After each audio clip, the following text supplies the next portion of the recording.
my channel. Today, I'm going to be doing my very first Shop My Stash for 2020. I don't know about you guys, but I am so ready to save some money. I think year end, kind of like that back quarter of the year, I feel like I was purchasing more than I usually do. And for living in a tiny space and still getting Boxycharm, currently Ipsy, that's kind of on the border with me for 2020, if I'm going to be honest. And there are always a few things you have to repurchase. So I wanted to go through my collection yet again this year and let you know some things that I am going to be using. Some of these items came to me in Boxycharm and I haven't really been able to give it proper love and proper time because at that year end, you guys saw me, I was churning out Boxycharm videos like crazy, and a lot of it had to do with the previous parts of the year, like everything before like November, December. And I got some high-end products that I was dying to get, but they were so delayed in shipping, I couldn't give them the amount of love and time that I wanted to. So I'm so excited to do this Shop My Stash, to dive into things that I am excited to use. Some things are kind of on the border with me that I think I had one in my Shop My Stash, no, maybe two in my Shop My Stash last year that I still don't know if I want to keep or not. And I think about 80% of this is Boxycharm. Going into this though, I know I'm going to be touching only 8 things for my current Shop My Stash for January, or at least the first part of the year, at least, maybe into February, not sure yet, because I know Boxycharm is on its way and Ipsy is on its way. And a lot of times I have been overly zealous and added too many things to my Shop My Stash, so I don't get enough time to rotate through things, as I'm also trying my Boxycharm makeup, Ipsy makeup, you know how it goes. So the things in front of me are things I am spending dedicated time to deciding, do I love them? Do I need to declutter them? Is it something that I'm excited that I spent the money on? Let's find out. Starting with the base face. I am very excited to say, in a pop-up from Boxycharm, I received at year end the Becca First Light Priming Filter Instant Complexion Refresh. I heard about this so many times last year, the previous year, the year before that, but I never got to try it. And I do think this did go around in some Boxycharm boxes at one point. I unfortunately never got it, but there was this pop-up last year at the end of the year that I honestly forgot I actually made some purchases with because it was so delayed with shipping. I didn't even remember when it showed up at my door. I was like, what is this? Oh yeah, I got it from the Boxycharm pop-up. This is one of the things I am so excited to try. I put it on today, I think only like for the second time ever.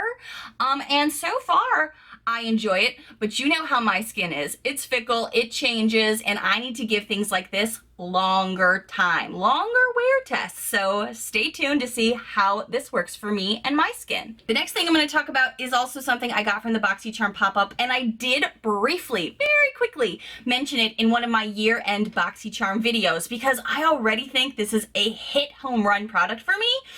But time will tell. This little baby is the Becca Under Eye Brightening Corrector. I let you guys know that I found out about this through an Instagrammer that I follow who usually talks about fashion and affordable Amazon purchases. But she one time talked about what she uses for her under eye on there, and I actually screen grabbed it from her Instagram stories to try to remember it. And then one day, the same day I was getting this, it popped up into the Boxycharm pop-up, and I was like, finally, a way to try it that doesn't break the bank, inexpensive, and I can get it directly shipped to me. I don't gotta seek it out because I'm kind of lazy sometimes when it comes to trying new makeup. I want it to just come to me, you know? I tried this today. I've tried this one a lot actually so far since getting it, and I am really enjoying it. It really kind of like gives this tacky brightening to the under eye, and it makes your eye area ready for concealer and it ready to go. So after longer wear, I want to let you know how I think about it. So far, I'm really excited and really enjoy it, but time will tell. This bronzer, I think I purchased over a year ago now, and it is large. And I can't decide if it's in charge, large and in charge. I want it to be, but I'm still undecided. This is the Essence Sun Club Matte Bronzing Powder. This is for the darker hair, darker skin ladies, but I still think it might be kind of light. I don't know. I have dipped into this a lot ish. I feel like I reached for it last year, but then I kept rotating into other bronzers that I liked, I knew better, because I felt like it was a better tone or match for me.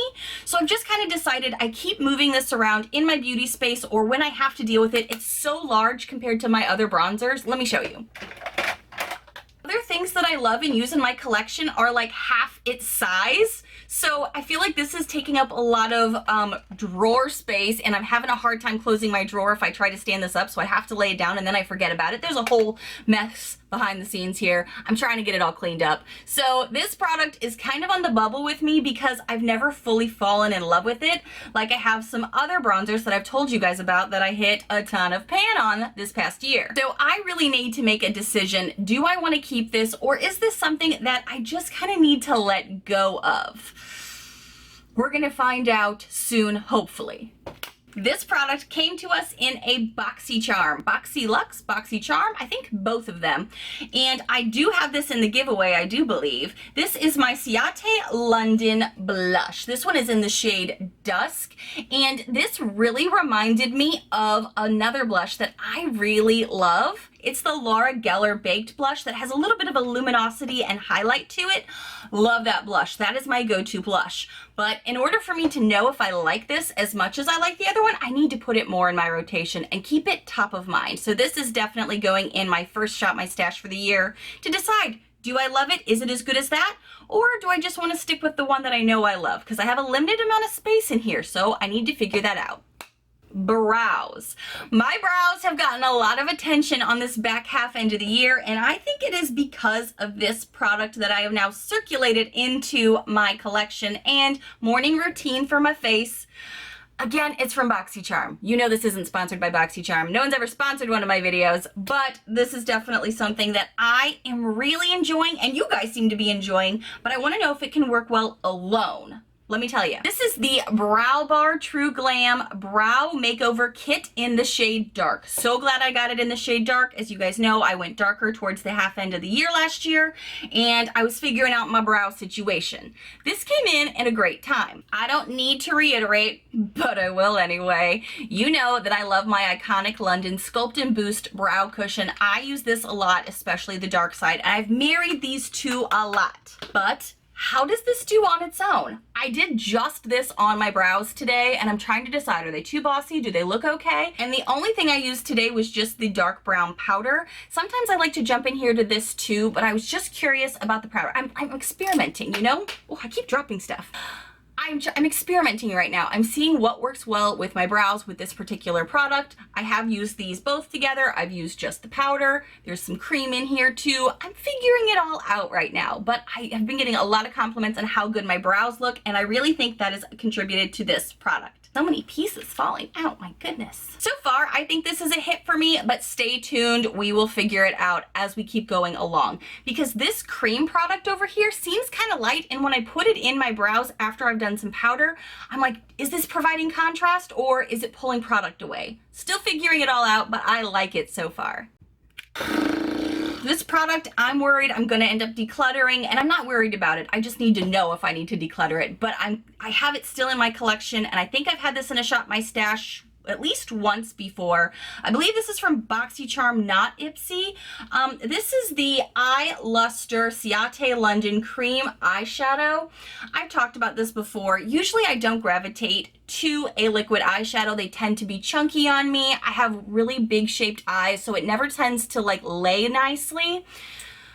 But it's really pretty, and I feel like I want to give this another run. I don't know if I ever said I was definitely going to declutter this, but I want to give it another shot simply because I do think it's really kind of a pretty look to it. And I was curious if anyone had tips on the best ways to apply this or use this on the eyes.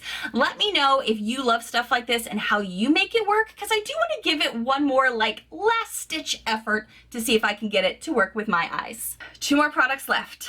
One of them is a Boxycharm Boxylux item, I believe, and the other is a high-end, very overhyped, maybe not overhyped, maybe it's exactly right hyped, I'm not sure yet, eyeshadow palette that was so hard to get and shipping took for frickin' ever that I didn't even get to do a dedicated video to it in 2019 when I actually received it. Which one do I want to talk about first? Let's wrap this up. Let's talk about Boxycharm first, then I'll talk about the eyeshadow palette. This Power Up Dual Phase Setting Mist. I'm not sure how I feel about this yet. I am wearing it today. I sprayed my face down with it after I did my powders first and then at the end of my application. It does have a nice mist. It kind of smells like aloe and maybe some cucumber in it. I'm not sure, but I don't know if I like this as much as I like some of my other setting sprays like Urban Decay All Nighter. There's a couple of others in here that I've kept in my collection. Honestly, I keep setting sprays on top of my vanity here, and I have too many at the moment. So I need to decide, what am I really enjoying or what do I need to get rid of? And in the comments when I talked about this in my December box, or when I was asking you guys what you thought for the December box, a lot of you said you didn't like it and you have oily skin. I hadn't given it a lot of time yet because I didn't have a lot of time at year end to do as in-depth of skincare setting spray, magic and tries as much as I would have liked to. So I'm going to be giving this some more love and more time to see, is this something that works for me? Or is this something that I should consider passing on to somebody when there's still a good amount of product in there? Let's find out. For reference, right now, this is already drying down on my hand, kind of patchy. I don't know. And the last product that I have sitting in front of me right now is something that I was really excited to get. I let you guys know on Instagram if you follow me there, and if you don't, you can follow me right here. I let you guys know what's going on behind the scenes with me, what's going on, if I'm going to be making any big purchases. This was something that I was wanting to purchase, and I was in the queue for 4 hours. 4 hours, and I still only kind of got the consolation prize, which was the mini palette. This is the Conspiracy palette. Big old packaging, dual openers here. Super cute for packaging, but also really bulky. So I need to love this to keep it in my tiny beauty space. I have only gotten to play with this, I think today may have been the second time since I have had this palette, because when it came, I was in my fury of Boxycharm videos, and those take a lot of time and a lot of effort, and I did a lot of looks with my Boxycharm makeup. So I really want to be able to focus now in January on some of the things that I spent good money on and I want to make sure I love. Today's eye look was actually a lot of fun to play with. I started out with the Diet Root Beer shade because that's a shade I knew I liked and it fluffs really well in the crease for me and on the outer corners. Then I did Tanacon up a little bit higher into my eye look. Then I went into Pigment for some lower pink shades to start building that pink color, and then I had to go into Trisha because that is the one shade I had been dying to try and hadn't gotten a chance to. Put that on the lid, and then I went into Diet Cola because I had heard so many great things about it, and I put that on the inner corner to get some shimmer. And Ranch is stunning. It is a highlight for days. You only need a little bit because a little goes a long way. And then I think I put a little bit of Diet Root Beer again under my eye here, but I like my eye look today. I'm curious how it's gonna last. I'm curious what other looks can I get from all of these shades here. I'm really excited about it. After spending so much time trying to get this product and then time waiting to get this product when it was supposed to be shipped, and then, there was delays, all the things. I don't really care. I'm not into the drama, but I just really want to spend time with this palette because you guys know how I feel about the Tati palette. I adore it. It's like the best thing in my collection at the moment. I can't stop using it, but I need to stop using it to try some other things that I spent good money on, and I want to spend some time giving this some love and time. And a lot of you had said you had gotten it and you kind of weren't sure what looks to put together with it. So I want to help with that. Guys, these are all of the products in the beginning of 2020 that I'm really excited to use. Normally, I overdo it and I put so many things into my Shop My Stash that I feel a little bit like a failure sometimes because I have Boxycharm makeup, Ipsy makeup, and other things to kind of get through the month that I don't always get to dedicate time to it. So I only picked like 8 things that I knew I could really get into to give you a better review come the end of this Shop My Stash to let you know how I'm feeling about it. Because I do try to go through these at least 1 or 2 months, give them enough time and then give you guys an update. So stay tuned and hit that subscribe and notification bell if you want to get the update on how I feel about these products in my current Shop My Stash. Thank you guys so much for watching, and let me know in the comments, what are you currently kind of trying to shop in your stash. I am trying to save some money, and I'm going to be going through my stash even more, just like I did last year. In the beginning of the year, you kind of feel like, what do I have? I don't need anything. I want to use what I have and love what's in my collection. So tell me below, what are you loving? What are you excited to try? What maybe last year did you get that you kind of haven't given enough love to, and you're ready to put it into your morning routine now? If you happen to be new to my crazy little channel, hi new friends. I hope you take a quick moment to hit that subscribe button down below to see all of the fun, loud, weird, unique videos I do every single week. Bye friends.